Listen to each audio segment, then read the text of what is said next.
Hey, what's up? Hello! It's another episode of the Bloodshot Eyes and Sore Thumbs podcast. Just another reason to stay up. The gang's all here, as always. I am Best Jacob Alive 2. That's my screen name. That's not my legal name. I'm Jacob. And still nervous on the intros, I see. And as always, I'm partied up with Eagle, the best Eagle alive. Hey, what's good, everybody? Yeah.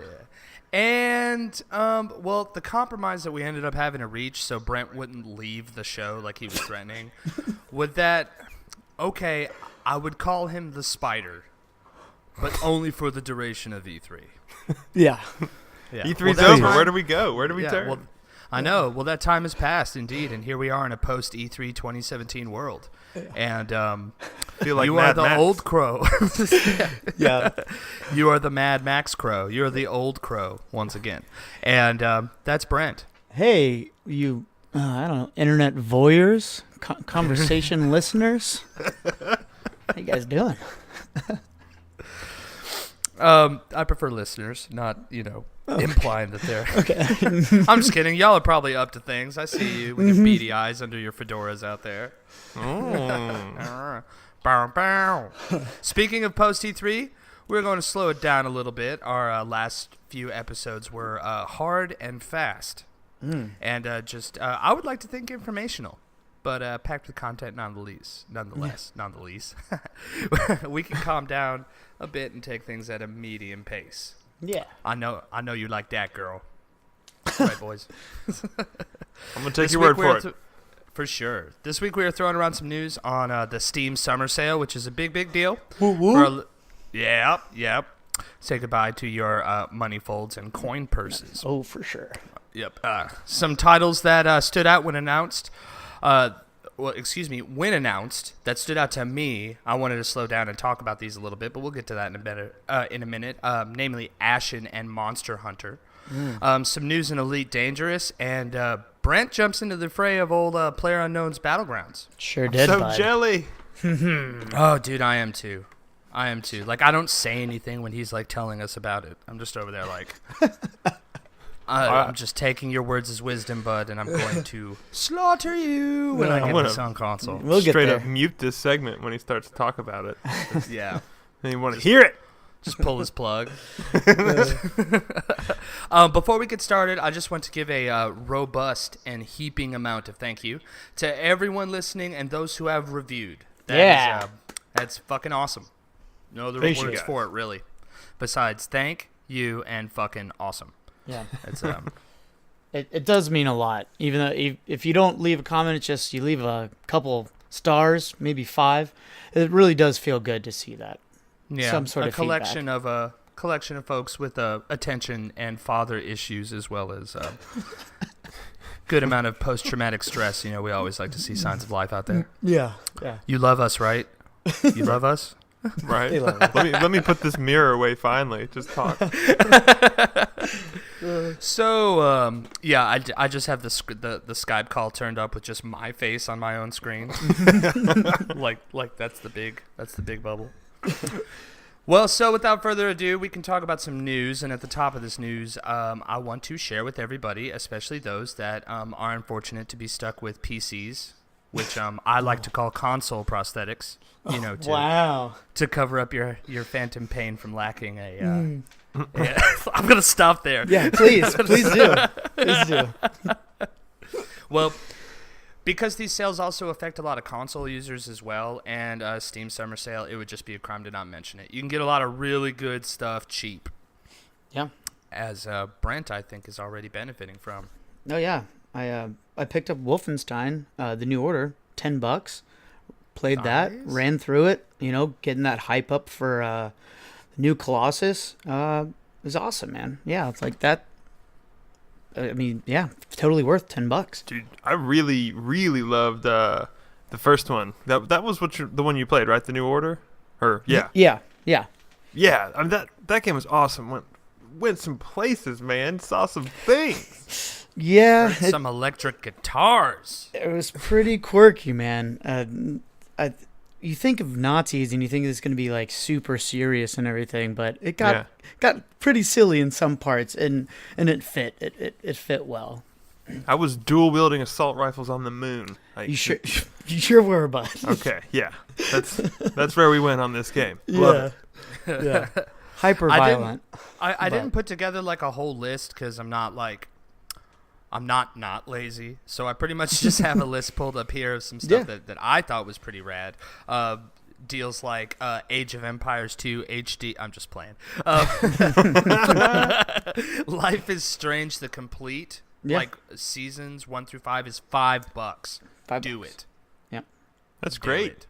I saw Half-Life 2 is at like $1. 99 cents. Fallout 4 is $20. Yep. Whoa, what a deal! 20 whole bladders Yep. for Fallout 4. You can get Stick of Truth for under $9 if you haven't played that yet. Man, it's South Park butter on fun toast. Like I saw. Yes, man. That game changed my life. Stick of Truth? Yeah, dude, I 180'd on that okay. game. I was legitimately shocked of how like I thought it was gonna be like silly, obviously, but like I don't know, like I didn't really think it was gonna work as a video game, but like it was so seamless of video game, but it almost seemed like you were just watching the show. I was impressed, seriously, super yeah. impressed by it, man. Yeah, and just really well written, but those guys are really good at what they do. They sure are. Shadow of Mordor you can get for under $5. Yeah, game of the year edition for $4, man. If you guys have a PC and you can run that, go grab it. That is super worth it. Yeah, unfortunately the price on that one doesn't reflect on the Xbox marketplace. When Brent and I were talking about this earlier, just running down some of these awesome games, I was kind of just price checking with Xbox to see what fun I can get in on. Some of them are cool, some of them, it's just a Steam thing, man. Yeah, just a Steam thing.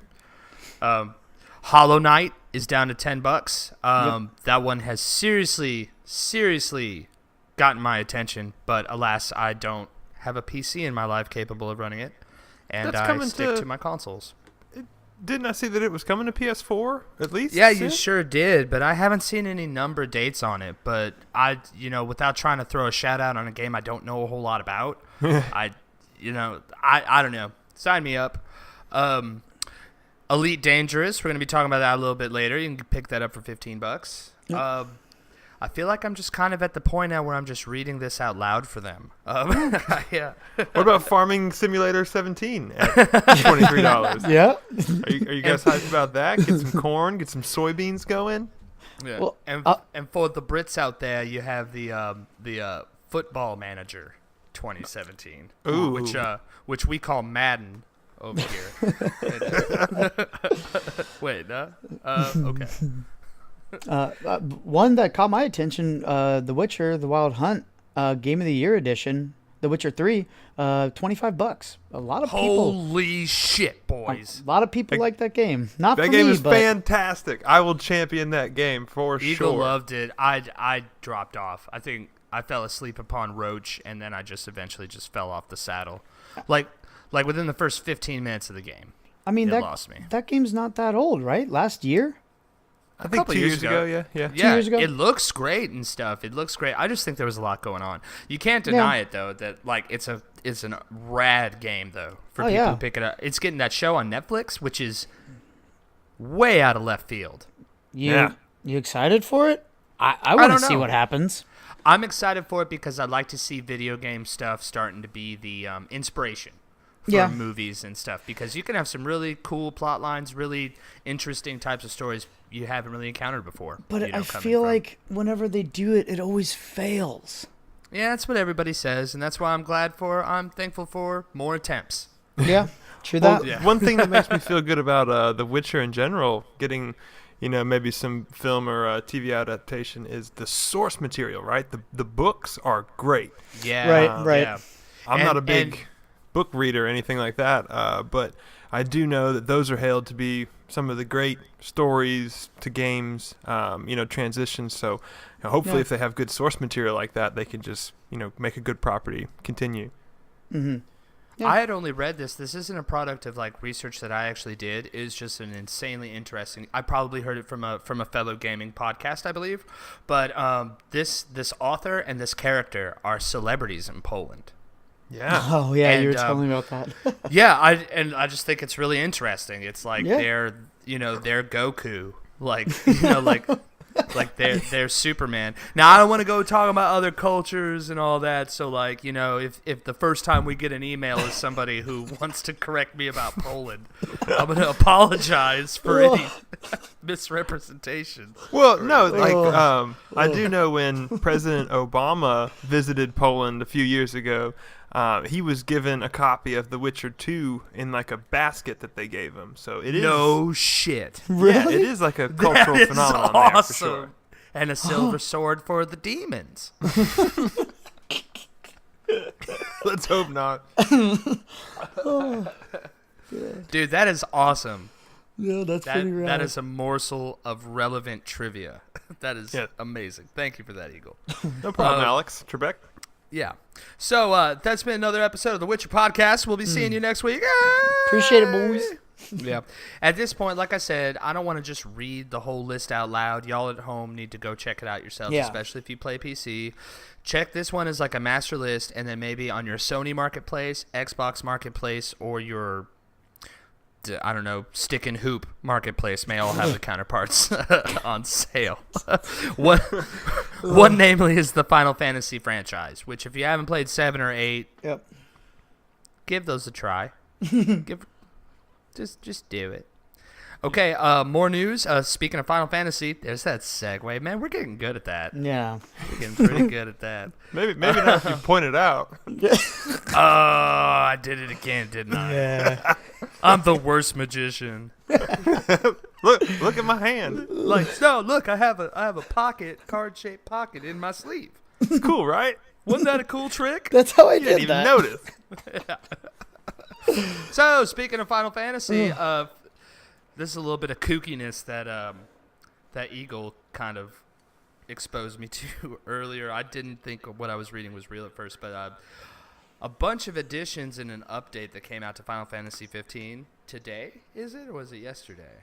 Yeah, I think it's today, or sometime in recent history. Yeah, it's got a big old fat like 10 gig update with a whole bunch of things, including the Regalia Type D. Type D, bud. And I don't want to spoil anything for anybody right at the beginning of a show. Like, don't want to go into Final Fantasy, you know what I'm saying? But this is clown shoes. This is banana sandwich. Yeah, dude. Like, I guess the D stands for dirty with like a capital U. Dirty. Man, off-road regalia. It's crazy. Like, I spent, I don't know, 60, 80 hours playing around this game, the whole time complaining of how I hated the driving and hated the car. I wish I could drive in the grass and wish I could drive in the dirt. And boom, here's the update. And there you go, which is so kooky in itself. Even the Regalia Type F, like, that hit me out of nowhere. That's real. I had no idea that was coming.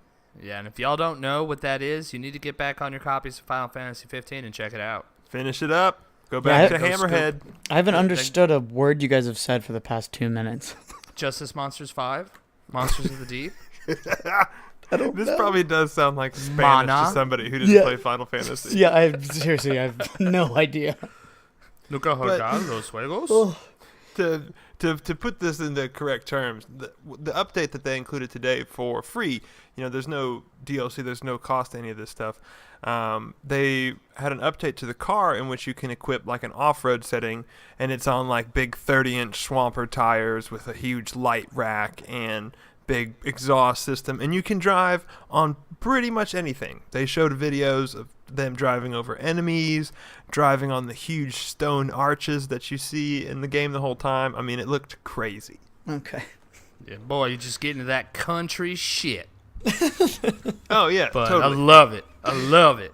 Just see Prompto and Ignis hanging out the back like, Woo! Throwing like Enchanted Milwaukee's best cans. Oh, bud. Critical hit.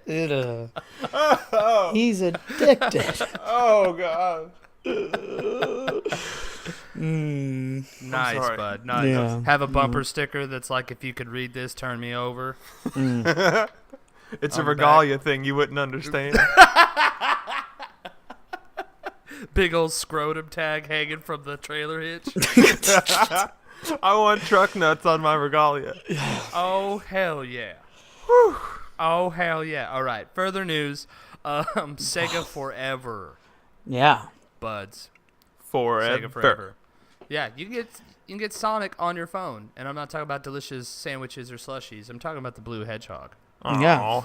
Yeah, so those who aren't hip to this, you can start downloading now, I believe. Pretty much any classic Sega games for free. Play on your phone. The only thing, you'll get some ads with it. If you don't want ads, toss $1 to whatever game you buy, and you can play all classic Sega games on your phone. It's pretty cool. Yeah, and like no joke, Sega games. Like you got the old Sonic CD, Kid Chameleon, Crazy Taxi, Altered Beast. Like they're all there. They're all free. It's pretty crazy. Chameleon. Yeah, dude. You excited about that? Rad. Yeah, that game was rad. I liked it. I mean, Young Jacob. There's so much I want to warn him about. But wearing some hip shades. But wear tiny shades on tiny young Jacob. little heaters. Little heaters. Okay, yeah. So Sega on the cell phone. That's pretty tight, man. And Call of Duty Remastered. It's What's here. really going on? Or I guess dropping tomorrow. Man. This one's a bit of a head scratcher. Not talking S, but I'm kind of outside of the Call of Duty world looking in. I don't have enough Dramamine to handle even one game of that. Let me break it down for you, old seasick fellow. Captain says stare at the moon. So, earlier this year, Call of Duty released Infinite Warfare and Call of Duty 4 Modern Warfare Remastered as like a bundle. You could buy Infinite Warfare, the new game, alone, but you couldn't buy Modern Warfare without buying Infinite Warfare, the new one. Yeah, I do recall that So- rada about all that happened. Yeah, and, to do that, it was, like $80, $90 or something like that? It was just expensive, right? And I think that's smart on Activision's part, because if they would have released Modern Warfare alone, I think it would have outsold the new game. Yeah, absolutely. Which probably wouldn't have looked good. But so, what is it, 8 months later, something like that, they're finally releasing Modern Warfare standalone by itself, which a lot of people are going to be happy. I'm pretty happy about it. The only thing that kind of sucks is they're releasing this only a few months before World War II releases. Yeah. And, somebody like me, I'm excited for Modern Warfare because of its, I don't want to say simple game style, but kind of like back to the basics of Call of Duty. Yeah. What made it so great. And that's like the whole point of World War II is, going back to where they started. So, I don't know. I think it's good that they're releasing it separately. I just think it's too late. Yeah, they missed the mark on it totally. I mean, if Infinite Warfare was never even announced and then they just released, the remastered version of Modern Warfare, I think it would have went over a lot better and maybe retained a little more of the, Call of Duty player base. Yeah. I don't know. I feel like a lot of people dropped off. Yeah. Dude, you're not do wrong. you think that's how they interpreted this? How that happened? Well, I think they interpreted as they didn't think it was going to be as big as it turned out to be, and I feel like they just have their tail between their legs and they're kind of handing over, okay, here, this is what you guys actually want. You know what I mean? That's how it feels to me. It definitely feels reactionary, right? Yeah. Yeah. You can feel it. You go to any Call of Duty subreddit, and it's like, we want World War II. We want World War II. Like, screw the future stuff. And, here it is. Yeah. Well, the vocal minority, right? Those are the people posting and talking. But you see Activision come out and they say, boom, Sledgehammer, guys that did a great futuristic exosuit shooter. Now they're working on a World War II shooter, which is so odd to me. But at the same time, it looks good. So, hopefully they can generate some more, interest and resonance with their games again. We're going to have to see how it shakes out. Yeah. Yeah. I suppose that's how all these Call of Duties are these days. That's pretty much what you could say about all of them. Yeah. Right. They're all kind of all over the place lately. To kind of finish up news, Brent was talking to me about something that was going on with involving modding with GTA 5, and you were a lot more eloquent than I am about that. So, Yeah. you mind repeating what you told me, bud? Well, I mean, in the simplest terms, Rockstar has kind of asked Take-Two to ease up on the mods for GTA 5, specifically for the PC. I don't believe there's any mod capability on the consoles yet, or probably ever after this, because I guess a lot of people have been using it to basically cheat the game in online, and just kind of making it more of a cancerous place than it already is. I mean, you can imagine, a bunch of people playing GTA 5 all together online. It gets pretty chaotic, but then when you have people using mods and cheating, it makes it fun? Not in the slightest. So changes it from a wacky world full of unique, beautiful snowflakes to cancer? Yeah, pretty much. And so Rockstar was kind of saying, how it's kind of scaring, not necessarily scaring people away, but the retention rate of people for GTA Online is kind of dropping off because people are coming into servers and then just getting headshotted over and over and over again and getting all their money instantly stolen from, these modders or hackers. So yeah, I think the GTA 5 mods might be dying off a little here, and a lot of people are pretty upset about that, because if you guys don't know, there's a big community that does a lot of modding for a lot of games, but GTA 5, there's hundreds, if not thousands, of mods. Big. Yeah, big time. Like completely, HD the map even more. 4K everything. You can become Iron Man in some mods. Now, just to be considered, do you think that this cheating thing is the only route to it? Could it be kind of like, we heard at E3 that some folks are taking hold of that modding aspect to games, internalizing it instead of leaving it up to the public. They bring in, testers and teams to do pretty much paid mods. Yeah, and such is kind of what the trend suggested to me at first, and maybe this is kind of to wrangle all that in so they can start with their work, official mod work. No, I doubt it, because they are making so much money from this game. Like, I'm looking at it right now. It's on Steam sale for $30, which is 50% off, which is the regular MSRP of $60. Still, 3 years later? It's like, always the top 5 played games on Steam. And no, I mean, they gave all of the updates. All the DLC was completely free. To keep people there. I just think it really does lie into the cheating, because I've been in some servers and it's just like, no, what is happening here? You know what I mean? It's no fun. But again, it's not like you won't be able to find any mods for GTA 5 now. It just either they're not going to be rolling out as frequently, or at all, at least from Take-Two. So, well, I think one of the big things about GTA 5 in general, which can be said about a lot of other games like Fallout 4 and, Skyrim and stuff, and that is, that the reason why some of these games are as big as they are is because they are so easily moddable, and, there is such a, rabid community who, would actually mess with an Iron Man or a Hulk or, crazy mods like, turning low gravity on this map and just flying around. Mm-hmm. And, that's got to be a huge reason of why it's still one of the top selling games today, and it's been released for years. So I hope that, like these large development and publishing companies don't lose sight of why their games are so successful.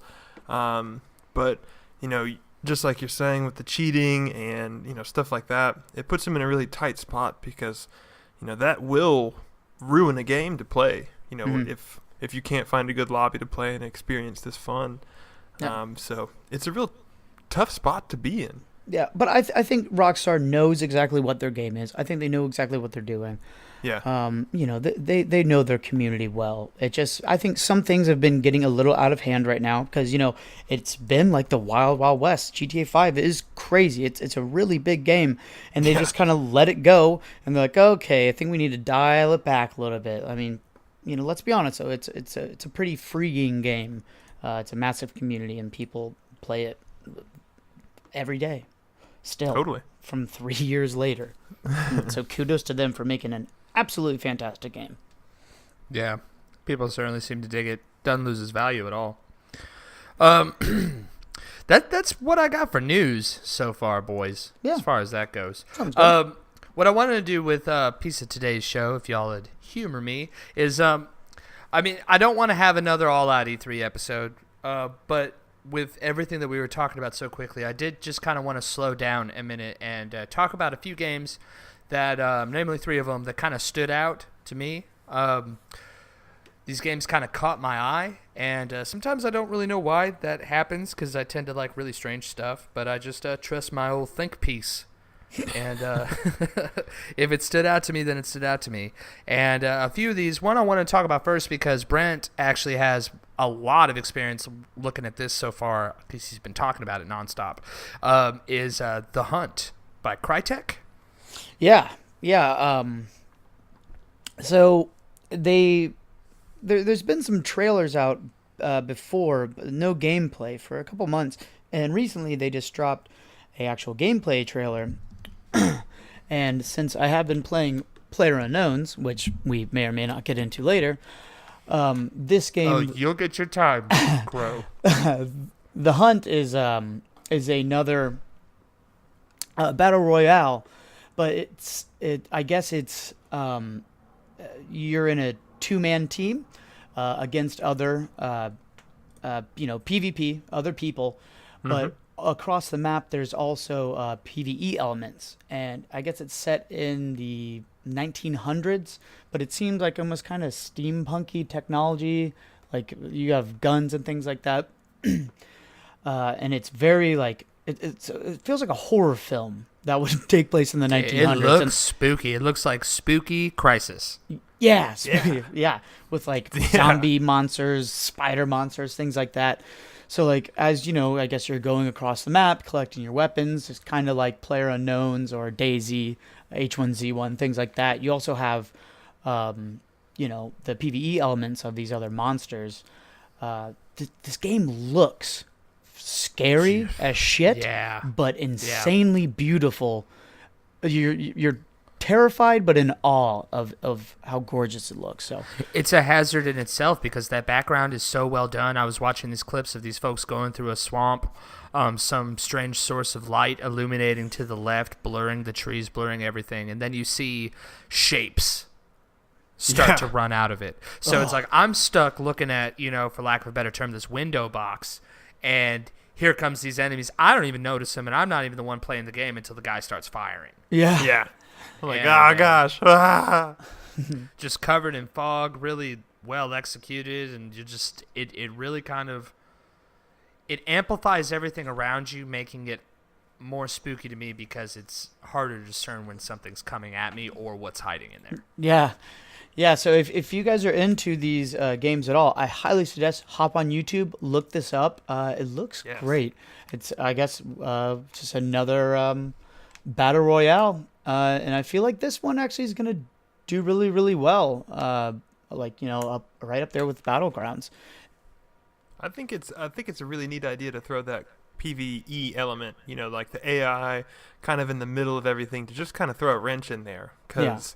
I think the first time I experienced that was in Titanfall, when they first released that attrition game mode, which it kind of had, AI bots kind of swarming around in between everything. And several times I'd get caught up, with the bots trying to take those guys out, and then you'd see a real player, and you could just tell just because of the movement, right? The way they're moving across the battlefield, and it's like, oh no, I'm in trouble.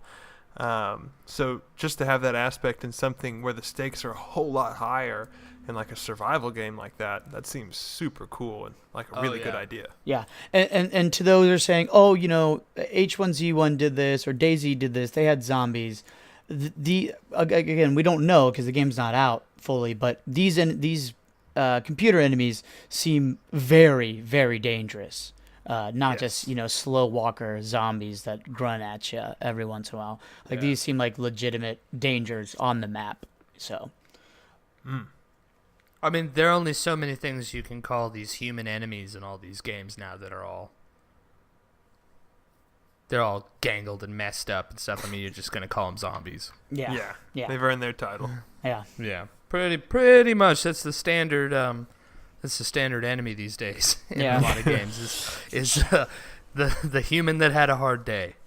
Yeah. At one point, is back. Guys, I have to talk about it because I've just been clicking nonstop all over the place, researching this game that I saw really quick during the when whoever was spamming the world exclusives soundbite button. It was all Microsoft. Someone bring your daughter to work day. They're on the soundbars. World exclusive. World exclusive.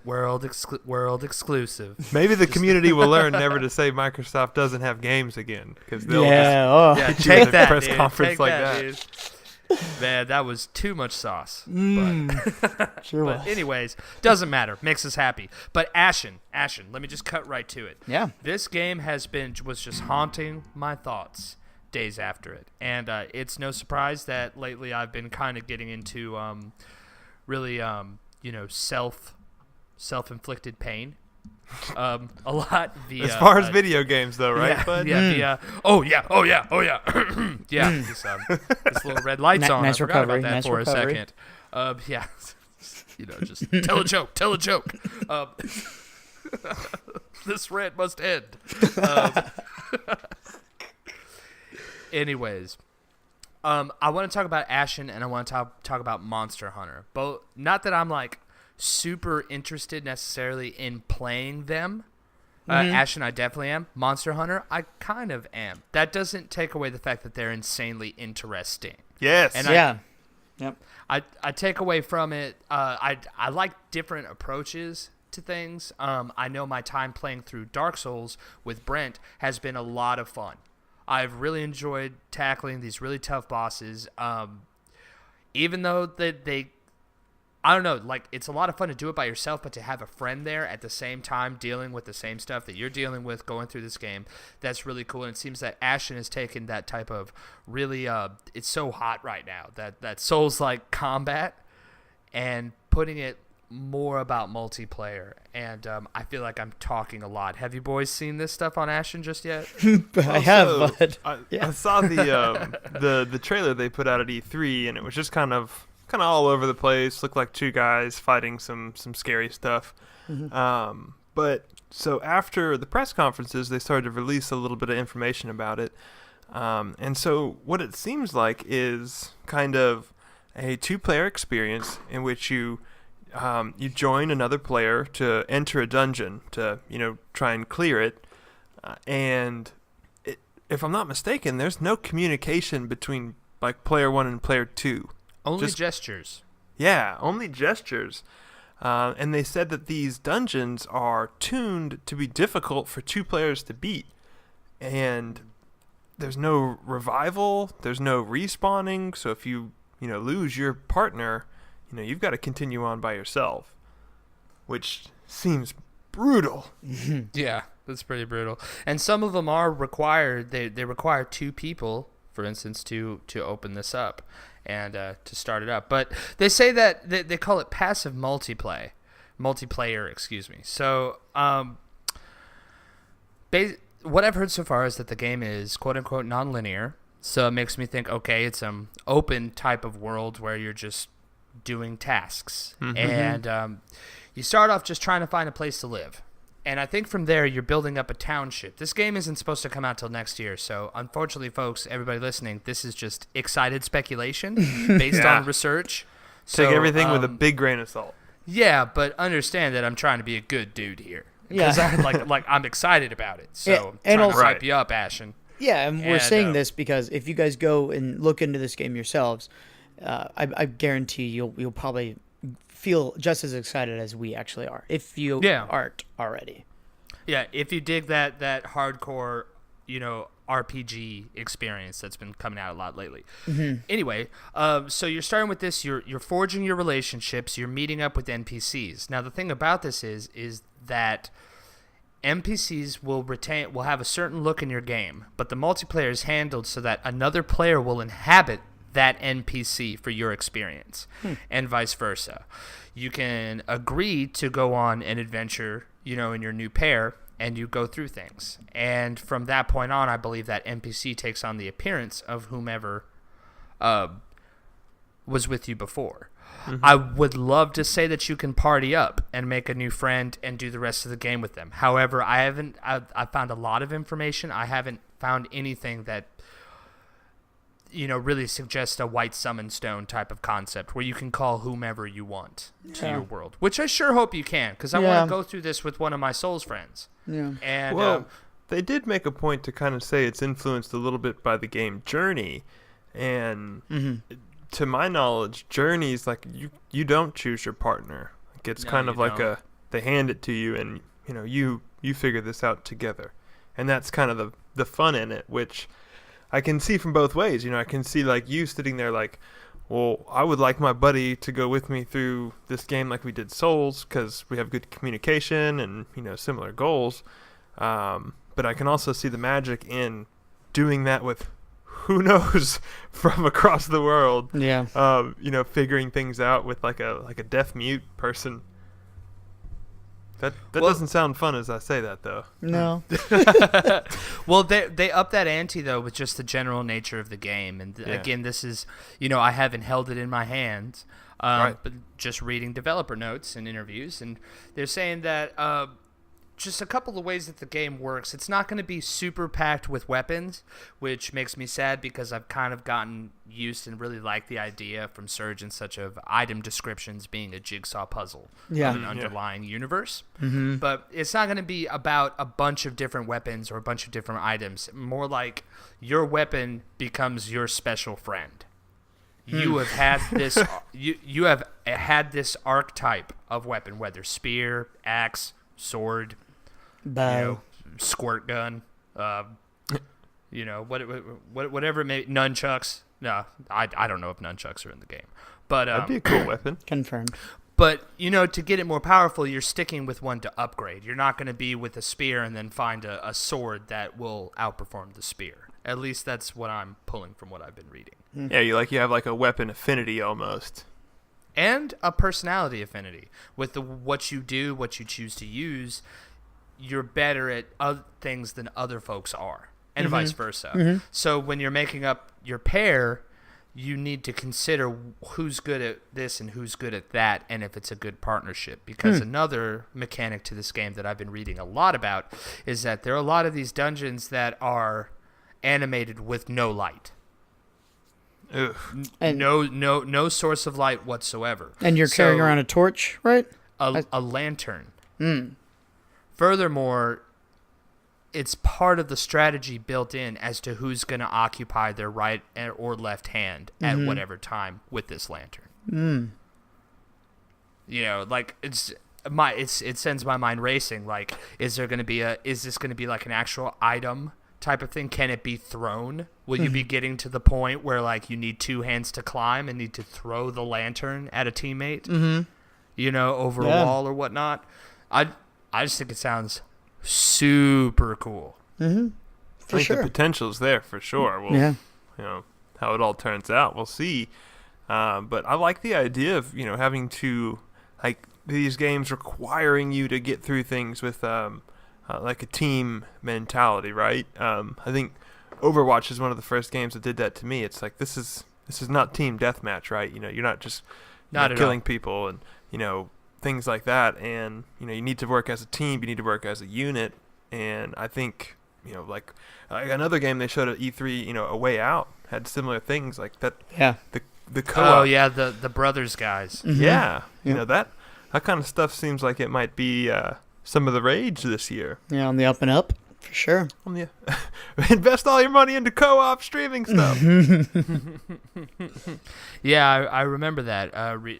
A Way Out being 2-player that required 2 people. Yeah. You know, the abilities of 2 people to get out of things. I mean, And hey, with us, doing the dual streams of me and Jacob have done, that's a pretty good prospect. With these 2-player games like that, dual streams, I'm liking it. Yeah. Come on, 2018, come on. I know. It's going to be a busy year. You can see that already. Big year. Jesus. Just a couple more points to make about it. Get to touch back on what Eagle was talking about just a second ago. It's been developed pretty much troll-proof. There's no friendly fire. There's none. The only damage can be inflicted to, enemies, designated enemies. And I did see that the developer did confirm that if you wanted to, you could do this like offline with an AI buddy, right? Yeah, and they eventually show up if you're not matched with anyone. Yeah, so all the people that don't like the multiplayer griefing and stuff like that, you can do it your own way. So that's nice too. At least they've thought of all angles like that. Yeah. Which I'm not judging. Some people it's just the way they are. Some people, Mr. Wayne, just want to watch the world burn. And for y'all out there, I don't know if Ashen's gonna be the game for you. Looks like you might have to stick to, being a weirdo and nobody liking you. Call of Duty remastered and all that. Farming Simulator 17's on sale. Go pick it up now. Yeah. Go ruin somebody else's crops. Dude. What if that was like the multiplayer aspect? You could just burn somebody else's farm. Yeah. Dang, man, I get in my regalia type D and run them down. All right. Monster Hunter World. This is the other one that kind of stuck out, to my attention because this is... What is this? How about 2 tickets to the hype train? Is anybody coming with me? Man, have you seen this game on the DS? Like, this game has, like, a magic about it and that can bring groups of people together and, wirelessly. And y'all hunt for monsters and such. I'm not going to go into a deep dive and tell you about everywhere where Monster Hunter came from, other than the only other console iteration that I know of, granted I did not grow up in Japan, was back on the PlayStation 2. And after that, it's been mainly just mobile platforms and Game Boys. And basically... Go ahead, sir. No, I was just going to say, the first time I heard about it, someone was saying, yeah, it's like you can kind of co-op, and it's huge monsters, you chase them through the forest, and, fights can take forever, and it's real dangerous, and yada yada. It's like, that sounds really cool. Is it on Xbox, or PlayStation, or PC? And they're like, oh, 3DS? Darn. Like, I'm rubbing my forehead like, really? But this new one they showed... Confirmed for consoles, HD, looks awesome. Really good. Oh, boy. I'm in. What's the deal with dinosaurs? Well, it's... No soup for you. One thing that I like about it that I've seen is that... let's see if I can put this into words correctly. The point of the game, as I know, is not about running around trying to beat the final boss of the game by eliminating things in your past. Or path. Calling skeletons in my past. Oh, Jacob. Freudian slip. It's an emotional, reflective journey of a man whose parents were murdered and then turned into a bat-based superhero and hunted monsters. I guess. No, it's not. The whole point of the game is the monsters. You run around, you wake up in the morning, you shave, you put on your armor and your sword with teeth in it, or Monsters. your bow, or your gun, and you're like, I'm going to either kill a monster and bring its carcass back, or I'm going to study it, draw it in my sketchbook, and, get it, trap it, tame it, get it to love me, use it as a weapon. But the way a monster needs to be loved.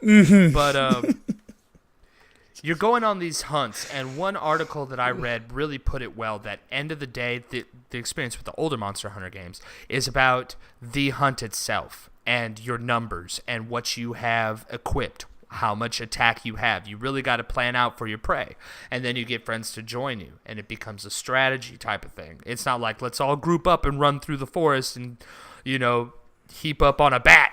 And everybody just spam R1, and take down this bat or whatever. It's, we're going to go after this monster today. You need to have this, that, and this. And a lot of folks had this, that I read, were wondering about the challenge of taking that to console, because with this new technology, there's so many new things open to them. Mm-hmm. Not only an AI where the monsters and creatures can be a lot smarter and react differently, but the older Monster Hunters used to be split up into, fog wall style, compartments on a map. Yeah. Like, I don't want to say fire world, then a water world after a loading screen, but, like, you get my concept? You get what I'm saying? Yeah. This one is just going to be free-flowing. They're new to day and night cycles. They're new to weather. And just this whole concept mixed with running around with my friends. I mean, it sounds like a whole lot like Ghost Recon Wildlands, and I know that's a stretch. But Ghost Recon Wildlands is only fun to me with my friends. Mm-hmm. Yeah. A squad of them running around, and we're terrorist hunters. I think it's inherently in when things go wrong, right? Like when your friends mess stuff up because they're inherently human, in which the AI doesn't do. They always do what they're supposed to. Mm-hmm. I think that's what makes these experiences fun. And like you're saying, these giant hunts, these big monsters. They showed this guy chasing a monster into another monster that was higher on the food chain, and it started to eat it. It's like, oh dear. That video was so rad. He's just tracking this monster, and he walks up to a river, and there's like this other monster. Granted, this is elephant size versus, large bear size. Just eats him, just swallows him whole, and just an elephant with the power of a bear now, I suppose. just like waddles into the forest. It looks so cool. Yeah. And you just wrangle up your posse and you go monster hunting, man. I'm totally down. This looks like Evolve with a whole lot more room for your elbows and leg room for your feet.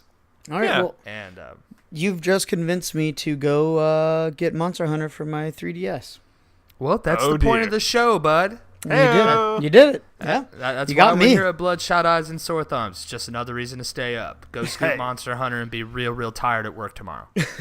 I want to throw out that we saw our field correspondent Carrie streaming The Witness the other day. And I was like, oh, The Witness? And he's like, yeah, I heard you talking about it on the show. And I was like, oh dear, here we go. Yeah, bud. And that's good. That's what we're here for. I love the other shows that I listen to. They inspired me to make my own. Yeah. I will not be negative about this stuff, other than my opinions on negative things that people do. Ultimately, we're here because we love video games and we want to inform other people about them and play with us. Yeah. See. So go scoop yourself some Monster Hunter. And just all of that I've read has talked about the creatures being smart. Yeah. And it just makes me salivate because I have a very competitive core to me, and when it comes to video games, I like playing other people. Normally I don't like playing AI, like Halo. I love multiplayer, don't usually play the campaign because a computer is a lot faster than me. I'm assuming. But but when you're playing a computer, you have your difficulty settings, you have all these things. You're playing something that's ultimately designed to make a mistake and see if you notice it. Yeah. And you exploit it. When you play another human mind, you have that rush of performance-based, whatever it is you're doing. So even though they are AI, I'm looking forward to playing with friends, hunting down smart monsters. Yeah. Hashtag smart monsters. Yeah, just kicking the door at Monster University. Like there's like a Cthulhu with glasses on doing a PowerPoint at the front. It's like, I'm coming for you, Mike Wazowski. You're coming with us. And he's like, roar! Want to hear you scream, monster? Monster Hunter World. Cop it. Anyway, I believe that one's coming out in 2018 too. But of course. Very, very, very excited. So that was my my piece on games that I wanted to spend a little bit more time with that we heard about last week. Yay! Well, I know I've been talking a whole lot, but I have another thing I wanted to bring up. Anybody out there familiar with Elite Dangerous? I think I am you and now. I are about as familiar as we can get. Yeah, was a little like silence, like the vacuum of space there for a couple seconds. But yeah, I am actually very aware of Eagle and I's both experience with Elite I remember Dangerous. flying for 4 days in a row to try and meet you. Oh my gosh, dude! Did we ever even meet? Yep, we bumped each other in front of a space station. It was glorious. No, that's so yeah, cute. I do remember that. Yeah, that was many blunts ago. But yeah, I got it. I'm back on there. One thing that I'm excited, but also have kind of bummed. I'll get to why in a minute. Eagle and I scooped Elite Dangerous, and we're really excited about it because we're astronauts and we want to see how this stacks up to our lifestyles, in digital representation. Right. And Makes One sense. gotta giant tell leap for eagles around the world. they got it all wrong, I'll tell you. I love space. I love space things. And this is all about space. It's what Frontier's been doing for years. And Elite Dangerous came out as kind of like a beta that you pay for. But they're pretty upfront about it, and they were adding things. Yeah. And this is intense. This is a hardcore space simulator. Like, you need to make your sandwiches and pack your extra gas tank, and really plan out where you're going to go in this gigantic representation of the Milky Way galaxy. We're talking light years, precisely scaled down. And it took me approximately 2 hours to land my ship the first time. Yeah, it is. It's no joke. No manual. You just get in there and you ride. And dude, you could probably do 2 episodes on Elite Dangerous if people had that kind of attention span, because there's really not a ton that goes on. You just really gotta love what you're doing. You can be a fighter pilot, you can be a pirate, you can be a smuggler, you can be just a normal, transport type outfit, whatever you got to do to earn your space bucks. And in this universe, there's different warring factions that their territories and their influence is actually decided by the players in the world. It's a pretty neat economy of like push and pull of, who's in charge of what, and, how the game simulates life expanding throughout the universe as, people explore in their ships to new systems. Dog, they got newsletters and stuff. Oh, yeah. It's crazy. Like, they mail this out to tell you what's going on in the universe. It's nuts. Right now. And like I had mentioned, light years scaled down. If you want to go from one end of the Milky Way galaxy to the other, you're talking a month of real time and work. Yeah, and that's like to get over there. Warping, refilling. Like, it's a process. It's dangerous out there, too. And, like Jacob was saying, we could probably talk about Elite Dangerous for hours, but they came back into the news for the first time in months. Yeah, and that's what was so interesting about it for the past few, and I'm talking months, all right? Some stuff has finally been happening. In the universe, people have been seeing, first of all, ships just blown apart, just floating in space, not really knowing what's going on. Then it goes to just sightings of strangely shaped ships in the distance. You can't get close to them. They attack, or they warp away. They have this interesting energy signature as they do so that nobody's seen before. And they're huge. Gigantic. They look like giant pinwheels. Just very unorthodox ship design that you haven't really seen in this game as of yet. When I saw the first one spotted on Reddit a few months ago, it was like, oh my gosh, they're right. There's aliens in the game. And everybody's just like, aliens, because nobody knows who this is. Nobody knew what was going on. Yeah. They just showed up one day. Then you start to see them, these ships paired with these space barnacles, for lack of a better term, mining them. And then after a couple more months, the interdictions start. Mm-hmm. They're pulling people out of hyperspace and attacking and robbing them. And I really wanted this to be a piece on this kind of mystery to intrigue people enough to go check out Elite Dangerous, especially this week because the Steam Summer Sale goes on to July 5th. Yeah. And right now you can scoop this for $15, and that's actually a really good deal given the patches and everything that they've released. That's a lot in the box for $15.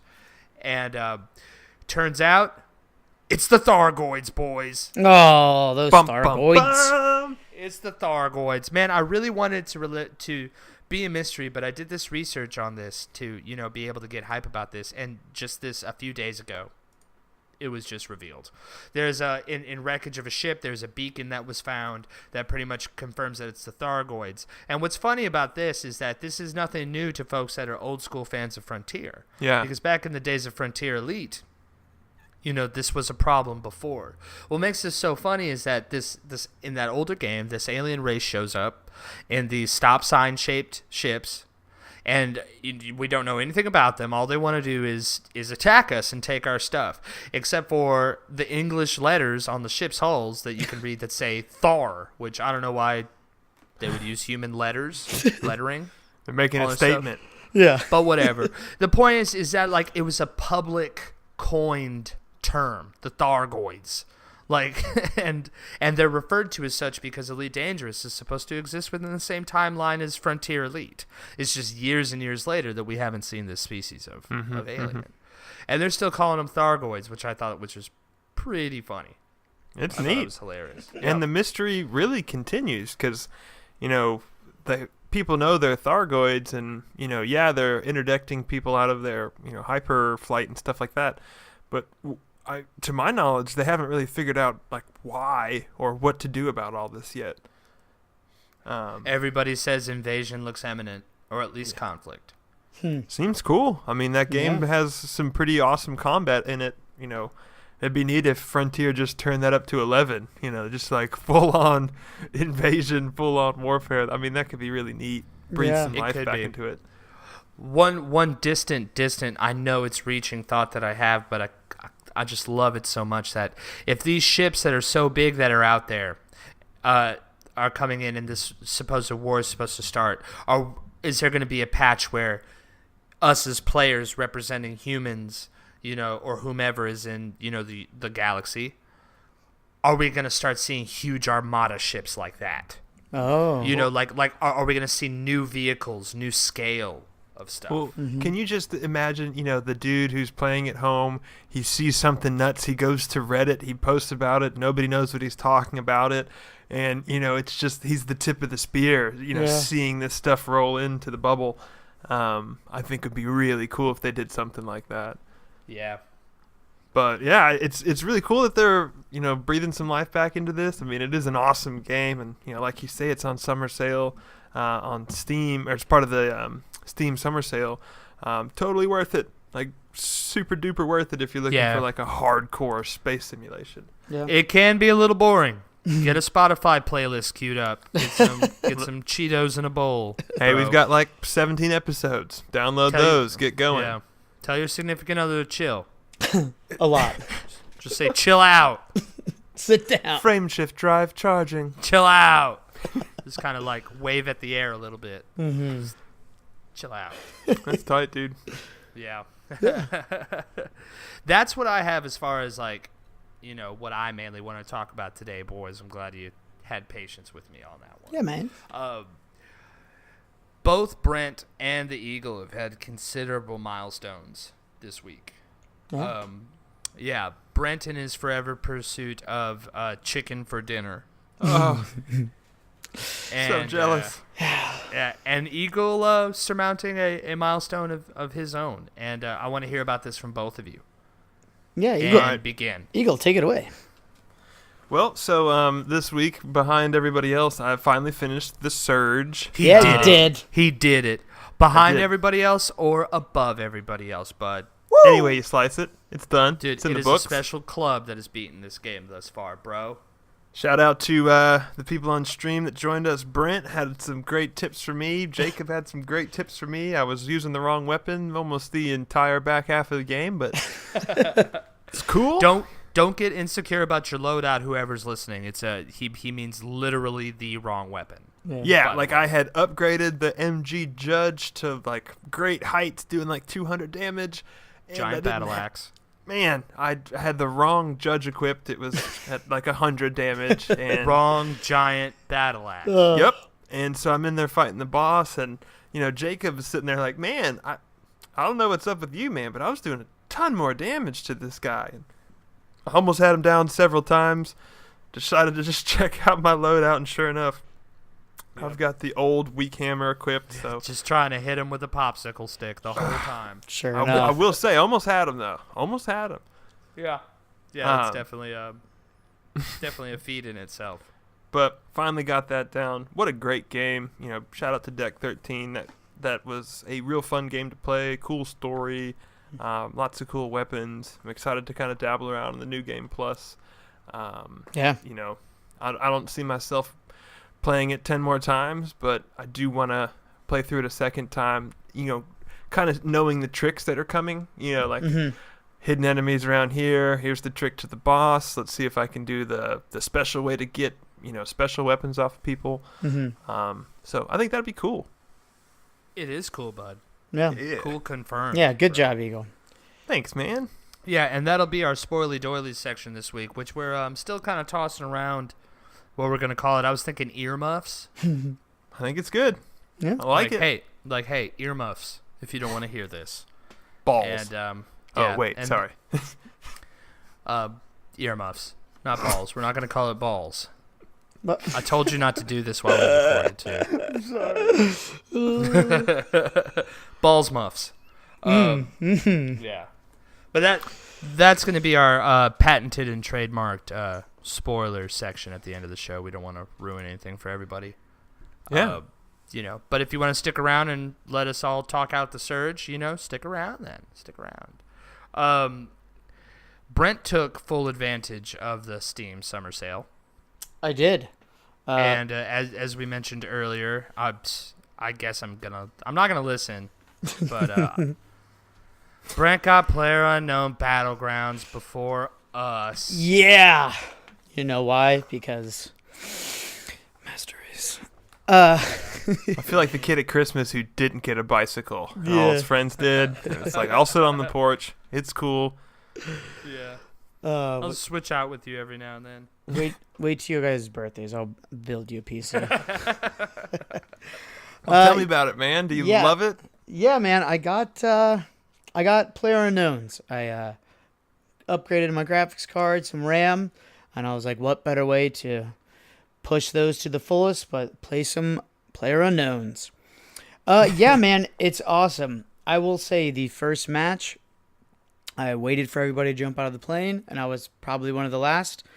I found a house, found a shotgun, put some shells in it, hit escape, went to settings, and uninstalled. No, I hit escape. I win.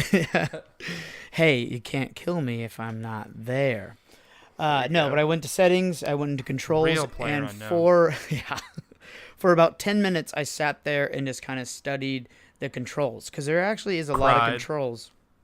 Cowered in a bathroom. Yeah. Actually, funny you say that. And yeah, so I just sat there and really learned the controls, and I've been getting them down. I'm not going to lie, I suck. I don't think I've had more than 2 kills per game, but no chicken dinner yet, but I have been in 6th place in one match. That's pretty decent, though, bud. Yeah, 6th place with an astounding 1 kill. And I've been in the 30s for the most part. That's how Katniss Everdeen did it. Yeah. You're good. Yeah. She slept in a tree. Yeah, dude. But yeah, man, she was a pussy the whole time. And she got a movie deal. She did. She got several. You think about that. But if you don't like being insanely stressed out and constantly watching your back and being really alone all the time, I don't think this game's for you. But it definitely gets my palms sweating, my heart pumping, running through the forest or opening a front door of a home and kind of clearing out room to room, which I did last night. I was clearing out of the house, hanging out in there, grabbing some supplies, looking out the windows. Thought I opened a door to go outside. It was a door into a bathroom into this house. And I was like, oh, I'll peek out this window. Dude had been sitting in there with me, rummaging around for like 5 minutes in this toilet and just shot me in the back instantly. Just thinking it from that guy's point of view, his heart's probably pounding. Oh, yeah, hearing me walk around. Don't open the door. Don't open the door. Don't open the door. Dude, I jumped so hard out of my seat because I didn't realize he was in there because, like, the door opened and he was behind the door, and it was a really small room, and I'm trying to peek out of this window and I just get lit up with, like, a submachine gun in the back. Scared the shit out of me. And I was like, okay, I'm done for tonight. 25th, I'll take it. Asshole. Got to clear your corners, bud. Yeah, I can't wait. I know, and I didn't. Oh, I felt so stupid. I can't wait too, because also not only is it coming out on consoles, but everybody will be a noob. I couldn't imagine jumping into this like into a fully evolved player space. Yeah, like I will say, I have felt that. I can tell. I've ran into guys, they just outgun me. The gunplay is a little different. You watch it on stream, you're like, okay, it just plays like any other game. It doesn't. I don't want to say janky because that sounds too negative, but it kind of feels a little crunchy. The gunplay specifically. It's fine. It looks good, but it doesn't feel like Eagle was saying. It's not going to feel like a Call of Duty or a Battlefield or a AAA FPS. It doesn't feel like that. But I mean, that's fine though. That does give it a little bit of character and more feel to it. I just need to get more accustomed to it, and then I'll start doing better. And maybe eventually I'll bring home some chicken for dinner, boys. That's what I got. I got the gravy warmed up for you, baby. Salivating, bud. Salivating. Yeah. Tired of all these goose eggs. Yeah. It's been good, though. Chicken. It's been good. You guys will get in there soon enough. September? You promise? November. Okay. Man, I want it. I thought it was September, so now my heart is breaking. November. That's always awkward when that happens while we record. You can come sit in my no, but I'm not gonna big koozie chair, and you can play it all you want. No, I'm not going to, but I don't up is up, not S. Up is north. Not holding down shift and pressing K. That gave me a headache. So I can crouch. Crouch is C. Thank you. C, yeah. Mm-hmm. Okay. And walk C forward. for crouch? Yeah. C for crouch. C for senor. Okay, good. What's Q? Is that quit? Okay, good. I'm just going to wait for it to come out on Xbox. I like the 2-stick format. You would. Y'all hear that? Bing bong, bing bong, bing bong, bing bong, bing bong, bing bong. Fucking closing time. I thought it was Christmas music. Talk about your games and sing this song from the 90s. Guys, y'all hear that jukebox? I'm hearing it, bud. It's making me want to leave. It's successful. So get up all your jackets and get out balls with your rackets. I got my jacket. Let's go. Okay, y'all. That's the end of the main show, unless I'm cutting somebody off. No. I'm really sorry. Well, I actually am kind of. Eagle's been having an excellent segment on the show for the past few weeks called Overachievers, where we go through the percentages of achievements. Of course. I got a little mixed up because we wanted to talk Surge Talk in our spoily doily section. And well, how about this? I think inherently talking about some of these achievements are going to lead to some spoilers. So how about we just knock them out together? Yeah. Kinda. Yeah. Overachievers is going to be a little spoily this week. So I think we should thank all the nice people that don't want the Surge spoiled. Thank you, nice people. Thank them. Yeah. Thank you for your time and for your data. And I didn't take your data. That statement can easily be misinterpreted. Says the one hating on PCs. Thank you for your and vital just hacking information away. as it's being siphoned from you. That is not happening. That is not happening. Thank you for your time listening. Thank you for telling a friend if you did so. Thank you in advance if you decide to do so. Drop us a line at edgystances@gmail.com. Check out our website, edgystances.squarespace.com. Oh, yeah? Yeah. Oh, yeah. Talk to us on Twitter. We love chatting. That's at edgystances. Tweet us. Yeah, we are Edgy Stances. The show is Bloodshot Eyes, Sore Thumbs. Best. The best. Yes.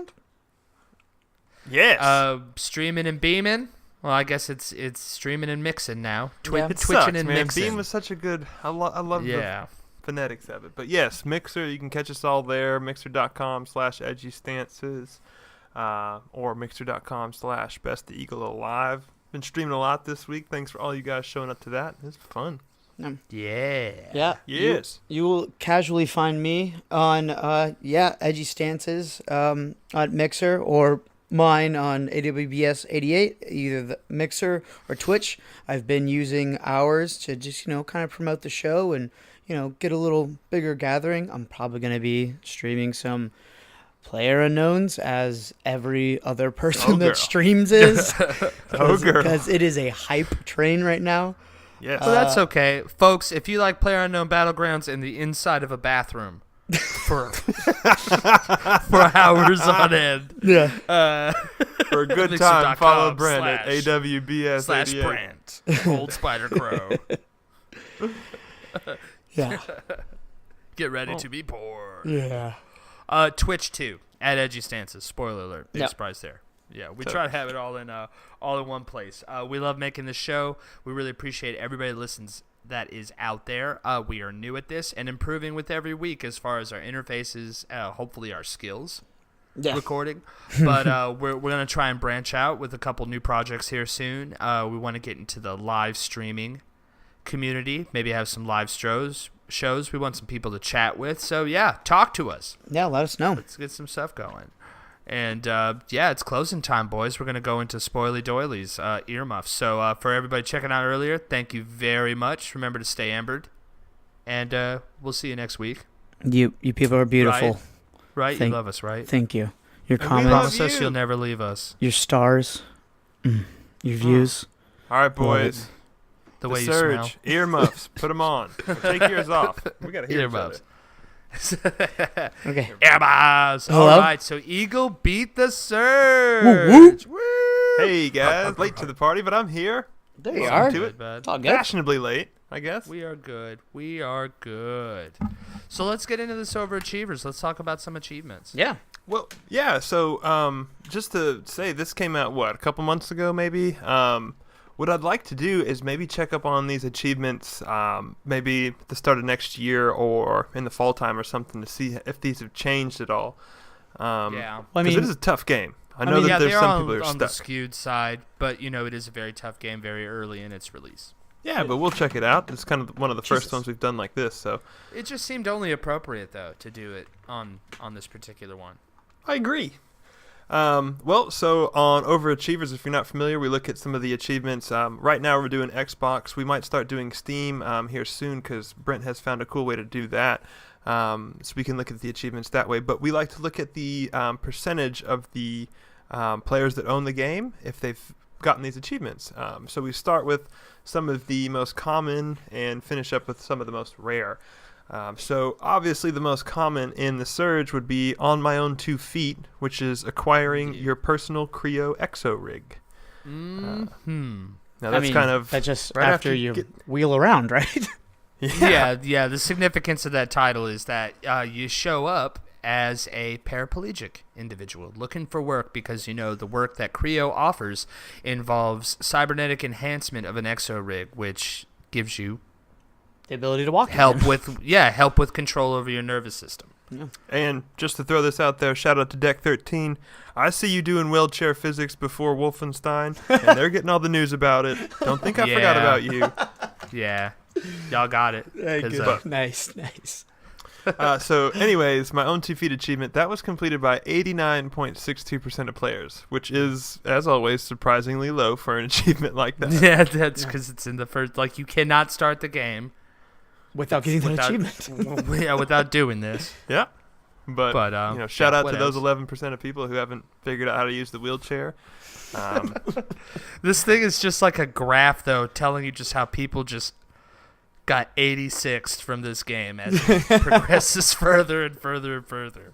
Yeah. The people at home can't see this achievement list, but it's just it's humorous. Yeah. Well, Sorry, Eagle. yeah, no, you're exactly right. So the way I have it listed is I put all the bosses first, because you're in the earmuff section, you're gonna hear it. There's only 5 bosses in total in the game. Yeah. Yeah. Which as I try not to put it against the game like Dark Souls, which is, jam-packed with bosses and optional bosses. Oh, gosh, yeah. So but much stuff. It did feel a little light, for how difficult and, the way the Gompat goes. I thought, more than 5 would have been par for the course, but I did like them. They did vary greatly for me, at least. If you do break Dark Souls down, though, it's only got a handful of game progression bosses. Right. Yeah. It could be a boys. long game or it can be a short game. Mm-hmm. So, we'll say that. Yeah. But so the first boss that you come across in the Surge is Pax. And he's kind of like a huge wake-up call. At least it was for me in this game. Because, there's some hard stuff going on, but then this guy comes out and it's like, oh, jeez. I am not ready for this. I need to go grind some scrap. The mech from RoboCop 2. Yeah. Yes. It really is kind of. Just drop it. Drop it. Just throwing you on a diorama of a city and just lighting you up. Yeah. But PAX, of course, standing for Pacification Automation X. Yeah, obviously. Good one. That was defeated by 57.75% of players. Lost 30% somewhere along the road. Dude, that tutorial section is no joke. No? Yeah, dude. Yeah. That was he was a fun boss, and like all the bosses in the Surge, PAX has some cool special requirements to beat him with, and you can get an upgraded weapon. Yeah. Which is pretty neat. I And think that's one of the goals I have for the New Game Plus. Yeah. PAX is one of the toughest ones, too. Sorry, Brent. Well, I was going to say, Go ahead. well, you said that. I was going to say, and let's say this is 57% of people that put the game in, defeated him, and he's the first boss. Yes. And in my opinion, not terribly difficult. Once you figure it out, he's pretty easy to take down. But so 50% of people that put this game in beat the first boss. Yes. Yeah. Yeah. And that'll be interesting to see, checking in on the game, maybe, 6-8 months from now to see if that number grows or if that's about the number. I'd imagine it can only go down. More people buy it, and then the trend will continue. Yeah, we'll see. And since we're in spoilers, I feel like it's okay to mention as we're going through these achievements for the bosses of it. Though PAX was very intimidating, obviously, to people at the beginning of the game, all of these bosses nearly all of them have a trick to them. Yeah. And like a gimmick. Also, a certain set of requirements, like Eagle had just mentioned, in order to receive better loot. Mm-hmm. And the trick to PAX is once he starts his stomping attack, you take out his leg that he's sitting on, and that can take him down pretty quick. Yeah. Yep. Then you get your main damage in on his core. So if anybody's playing Surge and stuck on this, that's how you do it. And to get the better Imperator weapon, when you're close enough to PAX, he starts firing missiles at you. Now, all your instinct is to stay huddled up with him at first. But to satisfy this requirement, none of those homing missiles can come back and shoot himself, which, for folks who don't know the leg trick, that was kind of one of the main ways to get him down quick, was to get him hit with his own missiles. Yeah. That was my entire playthrough on that boss fight, was trying to have his own missiles hit him. Yep. Like that was my way of doing damage. Yeah. Yeah. But yeah, so pretty clever there. And it's a tough one, to stay out, from out into his reach. Not only his missiles, but his chopping attack is his devastating speed too. You think you're faster, but Yeah. you're not No, until you're not. you get the hang of it. Like he is beyond instinct, I think. But anyway, I'll stop taking away your segment there, Eagle. Go ahead. No, Sorry. no, you're fine. But so moving on through the game a little bit, you'll come across the second boss, which is Firebug, or as Jacob called her, the Margarita Machine. Margaritaville. Yeah, dude. Oh my. Big old blender. Yep. Step on a flip flop. Break out yeah, my pop so top. Whatever. The name of the achievement was Firebug, and that was defeating the LU-74 Firebug. So this achievement was completed by 32.66% of players. So Lost another 30. another big drop off from 25, yeah. PAX. Yeah. So it was a tough one. That's a tough fight, and especially that area. I can, thinking back in my head throughout the game, I can totally see there being a drop off at every boss. Each area has its own type of But sickness. again, once you learn that route, you go through it again, and you're like, this is easy. Yeah. Yeah, I'll say like Firebug. I would say probably is my favorite boss, but then not really. But every time I was running back into the boss room and getting my ass kicked, learning a little bit more, I had so much fun with Firebug though. Even though it took me, I don't know, probably 10 tries to beat, I had a lot of fun with Firebug. I thought it was a really fun boss. Yeah. I think Firebug was my least favorite boss getting to. Oh, yeah, that boss run. Oh, gosh. Yeah, Central Production B. Mm-hmm. Yeah, that I first hated part that of it. toxic stuff on the ground and the guys standing in that hallway. They just sucked. Mm-hmm. Yeah. I don't remember the stipulations for the 2.0 on. Is that not destroy any of his legs in the second phase? I don't know. No, that was Big Sister had that stipulation. I'm not sure what Firebug's was. I didn't get it. Yeah, I don't know what Firebugs is, actually. Yeah, I can't recall it. Sorry about that. I thought I was armed with that knowledge. Well, we'll figure it out. Firebug was tough, though. He swings his legs at you, and then when he's not satisfied, he swings his legs around like a blender and tries to chop you up, bud. Yeah. Like a magic bullet. Yeah. Throw you on a Cobb salad. So after the Firebug, if you're able to progress through the rest of the story, you come across Big Sister, which is our third boss, and achievement was defeating the Big Sister 1/3, 1/3. Yeah. Yep. Which I thought there were going to be 2 more of her, which scared me. Yeah. And can I just say, fuck Big Sister? I hated this fucking boss. I really did. I did not enjoy it. I didn't. Oh, man, yeah. I was semi-prepared on the good graciousness of Jacob's Xbox clips, because I saw him slide through some stairs and figure things out the wrong way, which helped me do it a little bit smoother. Yeah. Well, this boss was a little tough. Is that it takes so much precision at the beginning, Mm-hmm. and the end is just ugly. Yep. Just chaos. mashing, healing, mm-hmm. And then you hopefully you come out of it and you don't have to do it all again. Yeah. But so, anyways, 21.53% of gamers have gotten the Big Sister achievement. Wait, what was Firebug? Firebug was at 32.66. Okay. So another 11% dropped off there. Dropping off. And continuing on, the next boss after Big Sister is the good old Black Cerberus. Yeah, there he is. Black Cerberus. I don't know about you, but this guy was my nemesis. Word. I've never rage quitted on a stream before, but this one made me shut it down. Really? Did it really? I think Jacob was there, man. It was just like, just guys, bullshit. I gotta get out of here. Eagle has left the party. Yeah. I'm gonna scream. See you guys later. Jimmy was talking about some other game. Yeah, he's in there talking about like, Forza guys, or something. Yeah. I'm trying to focus. Guys, I gotta get out of here. Gone. Like he already had it pulled up to leave. Yeah. I was hovering over that. Bud. That's what this was designed for. Totally. Yeah, Black Cerberus was intimidating to say the least at first. Oh, God, yeah. It's a lot to deal with as far as information when you walk in there not knowing what's supposed to happen and what is currently happening. I shouldn't say I hate. It's so defeating when you are fighting a boss and you keep dying. You finally have a good run at him, and then you realize that their second stage is, just as hard or harder than where you've been fighting the whole time. Yeah. So, the Black Cerberus, I got him down to like half health. I'm all excited. He walks off the stage, and then Pax just walks in, like the first boss. Like I gotta do this hey again. guys, I brought Cheetos. Yeah, in the middle of this Black Cerberus fight. Ooh. Yep. But this one was.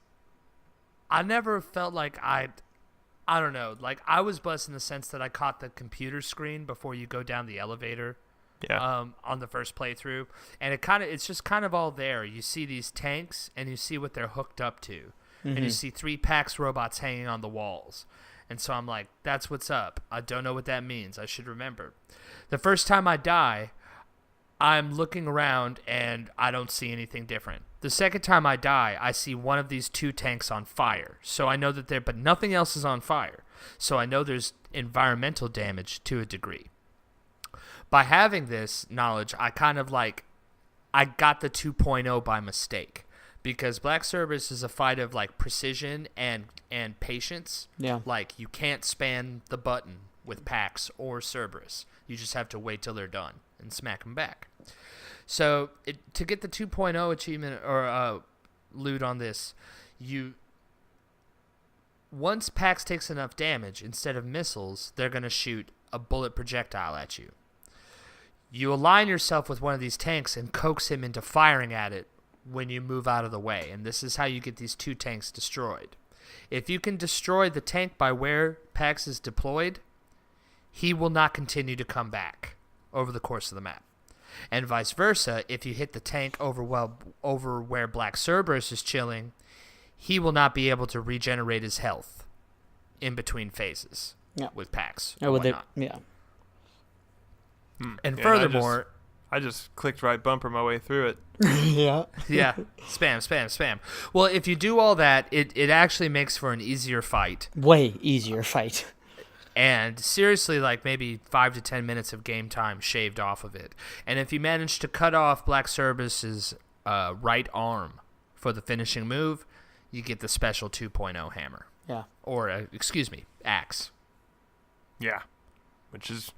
It's pretty cool. It's a tough fight, and just to round that out, that was completed by 14.53% of gamers. So And another big drop off there. And what was Sister? Big Sister was at 21.5. So about another 7% dropped off there. Oh, how they fall. Yeah, it's pretty quick. But so moving on through it, there wasn't an achievement exactly for the last boss, but there were... the ending game achievements. Yeah. And the Surge has a couple different options you can go. You could either get the Brave New World achievement, or you could get For the Good of Mankind achievement, which, we'll leave some stuff for the player to figure out, but there's the Brave New World achievement is to finish the game without corrupting the Utopia protocols. And that was completed by only 2.78% of gamers. I can see why, though. Yeah. Yep. For sure. And it's a mechanical thing. Yeah. It kind of leads you down the other path if you're just kind of exploring all areas for sure. Yeah. And then the other achievement was For the Good of Mankind, and that was to finish the game after corrupting the Utopia protocols. And that was completed by 8.94% of players. So about 11% of players finished the game by those numbers, at least at this point. Hey, boys, we're 3 of them. Yeah, we are. High fives. Doesn't that feel good? All the way around, baby. Yeah. Yup. But- That's why we come out here. Yeah. And I have to say, though, playing through the game, one of my favorite achievements had to be the Infidel achievements. Did you guys come across the vending machine cult? This was bonkers. I was not ready for these guys. I had no idea how to fight them. So I equipped the biggest, heaviest hammer I had and just tried to stun them all at the same time. And it worked. So little comic relief in this game. So little opportunity for comic relief in this game. And we have the vending machine, boys. Yeah. They're just standing around and worshiping this lit vending machine. Yeah, dude. So lit vending machine. Yeah. Dude. But 34.5% of gamers were able to take out that cult. And they're in, I think, the second area of the game. Isn't that after R&D? Once you leave R&D? Central Production B after you fulfill what you need to do in R&D. Yeah. Yeah. Mm-hmm. So that was pretty neat. Liked those guys. One other one that I thought was pretty neat was the Melting Down achievement. I do not have this one. I got it. I'm very proud of this one. Like a badge of honor. You should be. It's a good one. And that was to defeat all 5 of the smelting machines, which are those yellow construction-style machines that you see Tonka one in the toys. first level. Yeah. Yeah. Ugh. They're brutal. I I was on stream the first night playing this game. Had a few guys watching. It was a fun time. Around the corner, I see this thing, and in my mind, I'm like, all right, first boss. Here we go. It's time. And it takes one swing and one hit kills me, and I was like, all right, not time for this. Yeah, it one-shotted me the first time, and I was so I farted a little. I know that's kind of crass, but that was my reaction to it. I'm ready to go, because you know how you get all poised and stiff, and then it hits me once and I'm dead, and I'm like, whoop. And I laughed at myself because that's how into it I was. But that's real. Yeah, you got me there, smelting machines. You got me there. They're kind That's of, a I guess, little the inside Surge's baseball for you. optional bosses, I guess, if you will, because I think they'd be the closest thing, right? What's that? An optional boss? Yeah, for the smelting machines. Yeah. Yeah. Their difficulty seems so out of place that it didn't surprise me to see not only a limited number of them existing, but an achievement for defeating the limited number. Yeah. Yeah, and they're one of the few enemies that just don't respawn once you kill them. Mm-hmm. But they don't get a full screen health bar, so I knew it wasn't a boss. I thought it was just a very difficult regular enemy. Mm-hmm. Yep. On the fifth one, I found that they had a weak spot, which drove me crazy. What, really? Yeah, I defeated 4 of them with just sheer brute force. Which I don't know how that even happened. Yeah, but good job, bud. Because I don't even know how for to do sure, that. bud. You're not going to tell me no. Yeah. Stubborn. Fair enough. And then just to round out the Overachievers bit and let these people go home to their beautiful jobs and children and, well, man, Smelters. who likes jobs and children? Come on. But anyways, the Surge, that is the most rare of the rare achievements, and that is to unlock all the achievements.